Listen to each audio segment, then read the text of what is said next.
हाँ, तो देखिए जो अपठित गद्यांश से प्रश्न बनते हैं ना, उस प्रश्नों का जो करने का सही तरीका होता है वो ये होता है कि आप पहले गद्यांश को पूरा क्विकली पढ़ लीजिए और पढ़िए, क्विकली पढ़िए, लेकिन थोड़ा ध्यान से पढ़िए कि आपको प्रश्न जब पढ़े ना, तो प्रश्न पढ़ने के बाद आपको उत्तर उसका समझ में आए, उसका उत्तर किस भाग से मिलेगा, क्योंकि आपको दोबारा पढ़ना पड़ता है। इसमें 4 स्टेप का पालन आपको करना पड़ता है। 4 स्टेप कौन कौन से होते हैं? पहला स्टेप होता है आपको क्विकली मतलब तीव्र गति से गद्यांश को पूरा पढ़ लेना है। उसके बाद उसके आधारित जितने प्रश्न दिए गए, जैसे 2 प्रश्न पूछा, 4 प्रश्न पूछा, 5 प्रश्न पूछा है, उस एक प्रश्न को पढ़िए, उसके 4 ऑप्शन को पढ़िए और 4 ऑप्शन पढ़ने के बाद आपके दिमाग में वो बातें आनी चाहिए कि इसका उत्तर उस गद्यांश के किस भाग से निकल सकता है। तो आपको पूरा गद्यांश नहीं पढ़ना पड़ेगा, ठीक है। अब अगर आप ध्यान से पढ़े रहेंगे, उस प्रश्न का जो ऑप्शन रहता है, और अपना दिमाग भी नहीं लगाना है, ऑप्शन पढ़ के आपको सिंपल सा ट्रिक करना है कि उसमें से कौन सा उत्तर सही है, ठीक है ना। तो ज़्यादा दिमाग भी नहीं लगाना पड़ता है, बस आपको गद्यांश ध्यान से पढ़े रहना है। और आपको ये बात ध्यान में आना चाहिए कि यह शब्द, यह जो प्रश्न बना है, इसका उत्तर किस भाग से निकल सकता है। आपको उस भाग में जाना है और ऊपर से 2-3 लाइन उस भाग का, जैसे मध्य भाग से है तो मध्य भाग का 2-3 लाइन पढ़ लीजिए। यदि उसका उत्तर प्रथम भाग से निकल रहा है तो प्रथम भाग में पढ़ लीजिए, या लास्ट में है तो उसका लास्ट में पढ़ लीजिए और उसको सही उत्तर आप चुन लीजिए, ठीक। और 4 स्टेप जो बताया था हमने, पहला स्टेप यही था गद्यांश पढ़ना, दूसरा स्टेप हो गया प्रश्न और ऑप्शन पढ़ना, तीसरा स्टेप हो गया पुनः गद्यांश के उस भाग को पढ़ना जिस भाग में उसका उत्तर छिपा हुआ है, और चौथा स्टेप हो गया आपका कि पुनः जाके उस प्रश्न वाले ऑप्शन को सही का ट्रिक कर देना, ठीक है। तो ये 4 स्टेप होते हैं जिससे आप बहुत ही आसानी से गद्यांश वाले भाग को ट्रिक कर सकते हैं, ठीक है। तो पहले हम पहला स्टेप पालन करते हैं, ठीक है। हम पहले तीव्र गति से गद्यांश को पढ़ते हैं, उसके बाद दूसरा, फिर तीसरा, फिर चौथा हम स्टेप फॉलो करेंगे। तो चलिए बिना किसी की देरी के हम गद्यांश को पढ़ते हैं। गद्यांश, ये गद्यांश किस टाइप का है, चलिए पढ़ के समझते हैं। इसमें क्या कह रहा है कि डॉक्टर रामकुमार वर्मा ने ऐतिहासिक एवं समस्या मूलक एकांकियों की रचना की है। उनके एकांकियों का मूल स्वर आदर्शवादी है।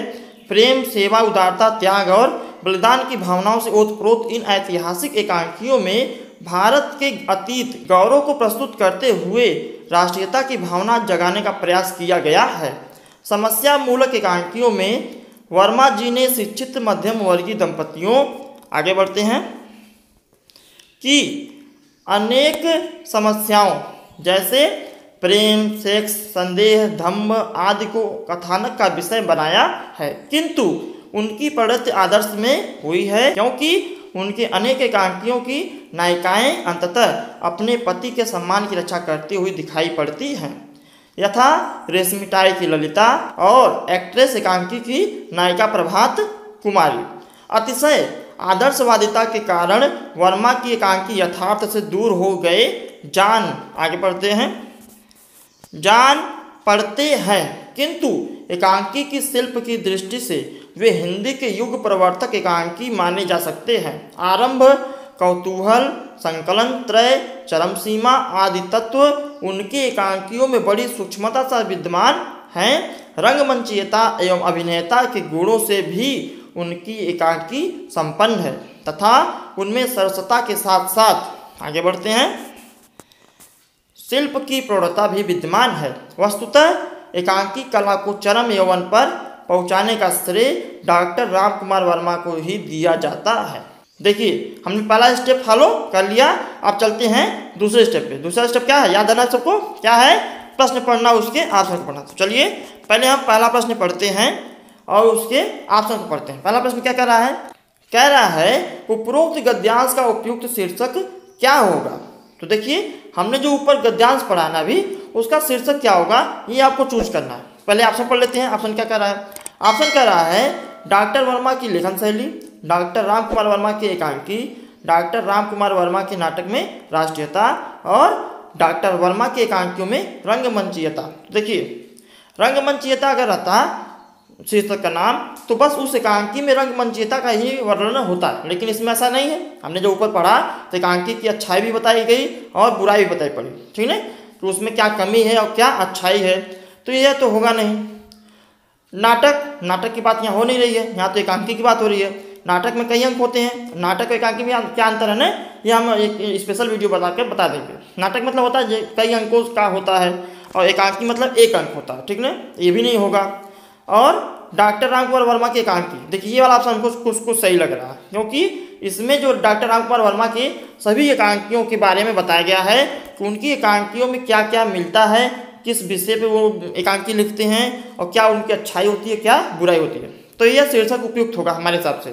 तो डॉक्टर रामकुमार वर्मा के एकांकी वाला शीर्षक सही होगा ऑप्शन बी। और लेखन शैली में तो उनकी सारी लेखन शैली आ जाएगी, ये भी सही नहीं होगा। तो इसलिए ऑप्शन बी वाला सही हो जाएगा, ठीक है ना। चलिए हमको दूसरा स्टेप कर लिए, तीसरा स्टेप हमारा बच गया। देखिए हमने इतना ध्यान से पढ़ा था कि हमको तीसरा स्टेप फॉलो नहीं करना पड़ा, ठीक है ना। इसमें इस तरह समय बचता है। चलिए अगला प्रश्न पढ़ लेते हैं इसी प्रकार से। अगला प्रश्न कह रहा है कि उपरोक्त गद्यांश में प्रयुक्त शैली है, मतलब कि शैली क्या है। शैली शब्द आपको अगर नया लगता हो ना तो आप कमेंट करके बताइएगा, हम शैली पर भी वीडियो बना देंगे कि शैली क्या होती है, कितनी शैली होती है और किस शैली के अंतर्गत क्या होता है, सारी चीज़ें हम एक्सप्लेन करने का प्रयास करेंगे। तो देखिए ऊपर जो गद्यांश दिया गया था उसकी शैली जानने के लिए पहले हमको ऑप्शन पढ़ना पड़ेगा और ज़्यादा दिमाग नहीं लगाना, बस ऑप्शन पढ़िए और अपना दिमाग थोड़ा सा लगाइए, उत्तर को आप ट्रिक कर दीजिए। तो चलिए ऑप्शन देखते हैं। ऑप्शन कह रहा है विवरणात्मक शैली है कि विवेचनात्मक शैली है, आलोचनात्मक है या गवेषणात्मक है। तो देखिए जब किसी भी गद्यांश की बात कर लीजिए, पद्यांश की बात कर लीजिए या किसी व्यक्ति की बात कर लीजिए, यदि हम किसी व्यक्ति की भी बात करते हैं उसकी अच्छाई और बुराई दोनों पर चर्चा करते हैं तो उसको कहा जाता है आलोचना। क्या कहा जाता है कि हम उसकी आलोचना कर रहे हैं।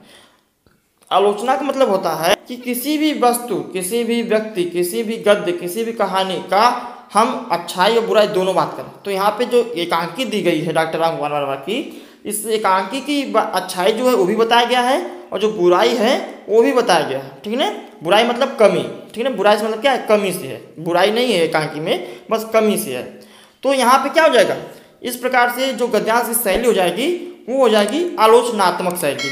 ऑप्शन सी वाला सही हो जाएगा। चलिए अगला प्रश्न देख लेते हैं। प्रश्न संख्या 3 कह रहा है डॉक्टर रामकुमार वर्मा के एकांकियों का मूल स्वर क्या है। मतलब कि कहने का तात्पर्य है कि जो डॉक्टर रामकुमार वर्मा की एकांकियाँ वो लिखते हैं उसका मेन जड़ क्या है, मतलब कि वो किस आधार पर लिखते हैं, ठीक है ना। ऑप्शन है यथार्थवादी है, आदर्शवादी है या आदर्शोन्मुखी यथार्थवादी है या उपरोक्त में से कोई नहीं। तो देखिए हमने भी ऊपर पढ़ा ना कि उनकी जो भी एकांकियाँ हैं और उस एकांकियों में जो भी वो पात्र चुनते हैं, जो भी नायिकाएं होती हैं, जो भी समस्याएं होती हैं, उनमें बहुत ही आदर्श होता है, ठीक है ना।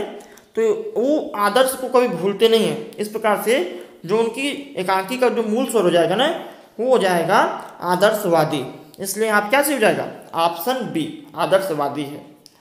चलिए अगला प्रश्न देख लेते हैं। प्रश्न संख्या 4 कह रहा है रंगमंचीयता एवं अभिनेता की दृष्टि से वर्मा जी के एकांकी कैसे हैं। ऑप्शन है सफल हैं, असफल हैं, संपादन मांगते हैं या इनमें से कोई नहीं। तो देखिए रंगमंचीयता एवं अभिनेता की दृष्टि से वर्मा जी की जो एकांकी है ना वो सफल है, क्योंकि हमने ऊपर पढ़ा कि रंगमंचीयता अभिनेता उनकी जो एकांकी में पूरा भर भर के मिलता है। उनके गुणों में एकांकी क्या है, संपन्न है। यही लाइन आई थी ना कि रंगमंचीयता एवं अभिनेता के गुणों में भी उनकी एकांकी संपन्न है। कहाँ आई थी, चलिए देख लेते हैं। ऊपर चलते हैं गद्यांश पर, एक बार गद्यांश पर चलते हैं और देखिए यहाँ पे दिया, देखिए मिला ना कि रंगमंचीयता एवं अभिनेता के गुणों से भी उनकी एकांकी संपन्न है। तो यहाँ पे उनकी एकांकी क्या है, सफल मानी जाएगी। जब संपन्न है तो सफल ही मानी जाएगी ना।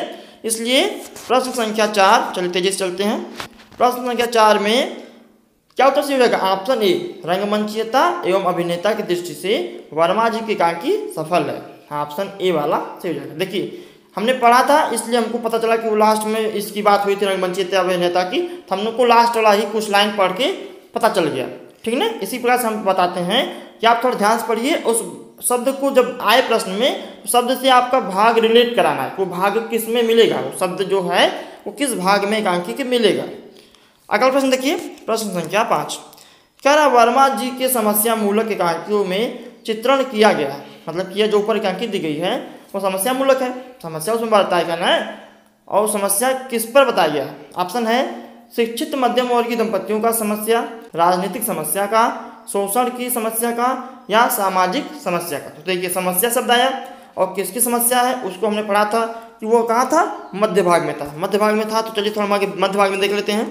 मध्य भाग में कहाँ था, थोड़ा देखिए मिला, ये है ना कि समस्या मूलक एकांकियों में वर्मा जी ने शिक्षित मध्यम वर्गीय दंपतियों की अनेक समस्याओं जैसे प्रेम, सेक्स, संदेह, धम्म आदि को कथानक का विषय बनाया है। ठीक है, बीच में मिल गया तो हमको पता चल गया कि उनकी समस्या मूलक की जो एकांकी है वो किस पर आधारित है, शिक्षित मध्यम वर्गीय दंपतियों की अनेक समस्याओं पर। तो हमारा कौन सा ऑप्शन सही हो जाएगा। चलिए एक बार पुनः प्रश्न पे चलते हैं।